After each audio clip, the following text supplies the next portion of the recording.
Hey everybody, it's Dating with Katy, and thanks so much for joining me today. We are going to be talking about when you're ready to get online, what are the 5 things I should be thinking about? Now, my previous podcast, we talked about online versus organic and which one is better for meeting people. You will know my answer because I'm going to be focusing on online right now. Online is just a great way to meet more people, so that's to your benefit. And then the next podcast will still be focusing on online, your photos, what to say, what not to say, what to post, what not to post. So you're going to want to listen to these consecutively because they're going to be very helpful for you starting this process. So I also want to say thank you to Sync Matchmaking. They are trusted, phenomenal matchmakers. I do work with the team. Check them out. Go to my website, datingwithkaty.com, and work with me.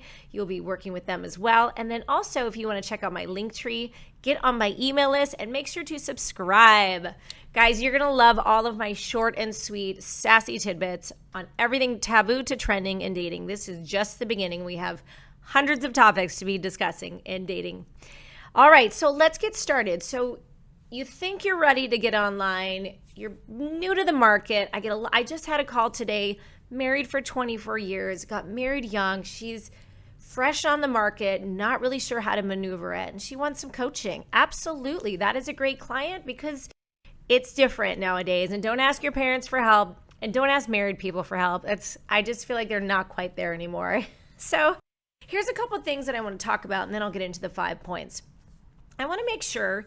Some of you are like, well, Katy, can I get online? I'm not fully divorced yet. Big question right there. Now, this is my personal opinion. I've worked with divorced people. I've been divorced. I know that divorce takes a very long time. And I know that the lawyers love that and they will stretch that out as long as possible. There are some exes that want to stretch it out as long as possible. I know a lot of you are kind of divorced in your mind before you even started the process, but here is my personal rule and the way that I work with my clients. If you have served papers, if someone's been served the papers for the divorce to start, you are free to date. And I say that because, again, divorces can go on for years. It's about the money, it's about fighting. It's just never great. So if you did a divorce quickly, and thoroughly, I commend you. But if you are wondering, Katy, can I date? This is my personal opinion. Not everybody would agree. Not everybody you meet will agree with that. Do you need to tell people? You might want to eventually, maybe in the first phone call or letting them know via text, hey, look, I am still going through my divorce process. Some people don't like dating those who are going through the process. I actually find that sometimes it's a good season to be dating somebody because they're not fully committed. And if you're not fully committed, then great. If both of you can be honest with that season in your dating life, then go for it. I've also met men who all they wanted was to be in a relationship, and the divorce was a major surprise, and they moved quickly into another relationship because that's where they're most comfortable. And that can be a benefit to a lot of women. So do I bring it up? Do I not? Yes, you do need to bring it up. Do you bring it up right away in your bio? No, that is not for people to know or to hear. You, I like to say, are a new book. When you do get divorced, it's not just another chapter in your book. This is the next book. This is the sequel. So I want to encourage you to kind of restart and rethink yourself as fresh. What happened in the past is the past. And if you're going to dwell and share and kind of mull over it with someone you're dating, not your best. Go get therapy, go get help, but know that you are new and that you can move forward differently if you're choosing so. Also, make sure that your kids are ready for you to date. Now, obviously, if they're small and young, I wouldn't bring them around your dating life. My kids were older, kind of 10 years old and up. They have met a lot of the guys I dated. I was okay with that. I just saw one at the gym today, one of the first guys. And my 20-year-old went and chatted with him. So make sure you're good with how you want that to look. And also make sure that you have coverage for your kids. So babysitting. You don't want your kids to ever feel neglected. You will always hear from me that your kids trump anybody you date. That's at the end of the day, you're always going to have your kids, and your kids matter so much more than anybody you date. So make sure that your kids are always priority one. I was on a 50-50 split. I did a 2-2-5. For those of you who are divorced, you totally understand these numbers. I would recommend a 2-2-5. A 2-2-5, if in case you don't know, is you have every other weekend without your kids, and then you have either the beginning or the end of the week that couples into that. So I always had my kids Wednesday night, Thursday, Friday, and then the full weekend. And then I had the opposite the following week. So I always worked Monday, Tuesday. And then when it was mom time, I was there Wednesday, Thursday, and then every other weekend, which made for a great opportunity for me to date. I always did my dates on Monday, Tuesday. So if you can get a set schedule, it will make your dating life so much easier. I know a lot of you are like, oh, well, my ex and I were flexible each way. Helpful is good, but flexible and meaning you don't know when who gets the kids. Well, I have to schedule it out. If you're going to date successfully, you need to have a schedule. And the more set it is, the easier it is for you to plan to meet with people. So I highly recommend having a set schedule, week on, week off, whatever it is that works for you. But make sure that you have some time for you. For those of you who do have full custody, I did that for a year. It's hard. I fully understand. Try to incorporate a girlfriend. It takes a village, a mom, somebody else who can, kind of let you go have a good date night so you can relax and enjoy. All right, well, let's get into the 5 things that you need to focus on when getting ready to set up your dating profile. Number 1. And I say this with even my matchmaking clients. Do you even have time to date? So this is part of the 80-20 rule that I have. 80 of the 100% of people dating, 80% are not quality. One of the big reasons that they're not quality per se is because they don't even have time. They're just doing this for quick ego strokes. They're doing this because they think they should be doing this. They want to be doing this, but they don't really have the time to invest. And so sadly, you're going to match with someone and then it's really never going to go anywhere. And it's a little bit of a heartbreak or a discouragement to a lot of people. But if you know my 80-20 rule, you're going to know that this is going to, out of 10 swipes, 8 are not going to be great.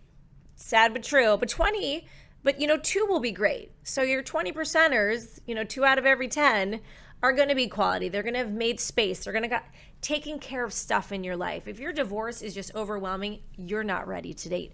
If you are not financially set, you are not ready to date. If you are overweight, you're not ready to date. I'm going to tell you that if you go back to my foundations, how you take care of yourself is so important in how you present in dating because it's about self-respect. So go get those things in order. I just had a chat with one of my Instagram followers and, he hired It's Just Lunch and they, he wasn't okay with who the matches were and whata, but I had a chat with him and said, are you really ready? What are some things you need to square away? And he said, I need to lose weight. I need to get my finances in order. I said, go do that. Come back when you're ready. And I'll cheerlead you on in that process. So I am all for getting yourself ready to go for dating. And if you haven't listened to it, I have the 4 foundations. It's about podcast 3. You'll want to listen to that. That will really make sure that you're set and ready so that when you're building a relationship, it's not on sand. It's going to be on the rock. All right. Number 2. This is clutch, you guys. This is key. This is everything you should focus on. And I understand you're like, well, Katy, that's shallow. Katy, why does it have to be that way? It just does. You must have good pictures. If you are going to be online, you have got to get good pictures. So I hear this all day long. Katy, I don't like taking photos. Katy, I only have photos of me in groups. Katy, I only have photos with my kids. Katy, I don't care.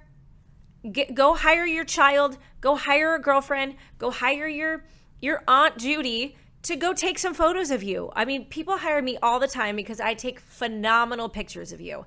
Casual, fun, engaging. Look, at the end of the day, you could use your work photos. This one. What are you, a realtor? Is everybody a realtor and they have to stand like this? This is not a normal photo. I don't love that photo. I'm going to have an entire podcast coming right up on great photos for you as a woman, great photos for men. So you're going to want to listen to that podcast, what to do and what not to do and what to wear and all of the details about your photos in your online profile. So guys, make an effort to start taking good photos. Even if you're not online yet, when you go somewhere, go to a corner and take a couple photos. It feels so cheesy. I know, because even when I do it, I feel cheesy. But you have to do it. And you have to do these giggles and laughs and look away. There's tons of tips and tricks, guys. But please start putting in the effort to take photos. Great photos. Number 3, you are going to need to make sure that you have a great profile. You have to understand that everyone's profile, and I read profiles all day. I read them in my database. I read them for my clients on their Bumbles, and they're boring. I just am so amazed how boring people really seem to be. And I actually don't think people are boring. I think you just kind of forget some cool factors about yourself. So I encourage you, email me at datingwithkaty@gmail.com. I have a foolproof way.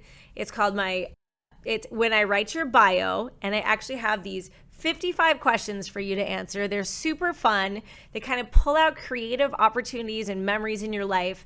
And then I write your bio. And you reread it and you say, I can't believe this is me. But yeah, I actually am kind of cool and fun. So make sure to reach out to me if you want that bio profile writing. I'm happy to do that for you. You've got to make sure you're memorable. Now think about this. If you're going to a job interview and everybody has the blue blazer on, the boring pencil skirt, guys in their suits, but you come in and you're female and you walk in with a red dress and a red blazer, you are memorable. You've got to make sure that your photos and your bio are memorable. You want, when someone turns off that Bumble profile, when they jump out of the app, they're like, man, I still remember that guy who was in that blazer with a pocket square. Oh, he looked good. I hope he DMs me back. Oh man, that girl she's hot. She looked great in her photos. Her bio was funny. Funny is huge in bios. Being memorable. I love that she loved that certain kind of red wine. I like it too. Oh, she's been to that restaurant. I want to try it too. Whatever it is that makes somebody unique, that's what you've got to really be working on. And follow my podcast. I'm going to be touching on all of those points, you guys. And then here comes the big wins. This is when you know you're winning because you're ready for frustration.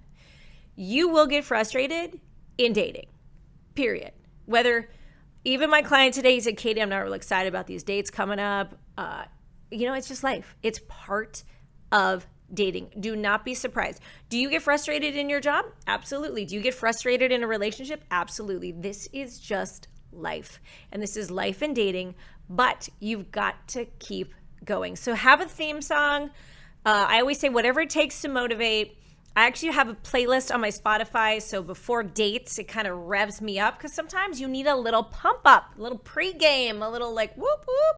Follow me because I feel like I try to do that for you guys. Weekends come around, you've got to get out of the zone of work and work mode. You got to get into the fun zone and the I'm going to go date and meet somebody great zone.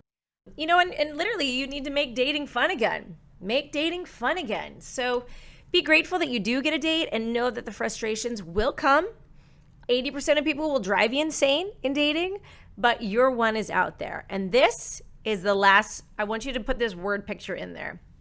When you're dating, you need to understand that good dating comes in sets. It's kind of like waves. If you've ever been to the ocean, waves come in sets. Every surfer knows this. So it'll be great, and then it'll feed her out.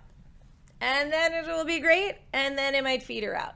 And that's just part of the process. So the number one thing I want you to do is to stay aloof and not angry.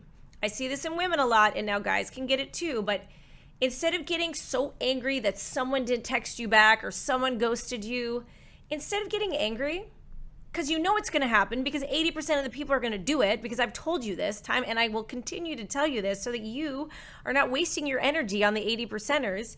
When the 20% does come and show up and put in the effort, you can effort back to them. But stay aloof.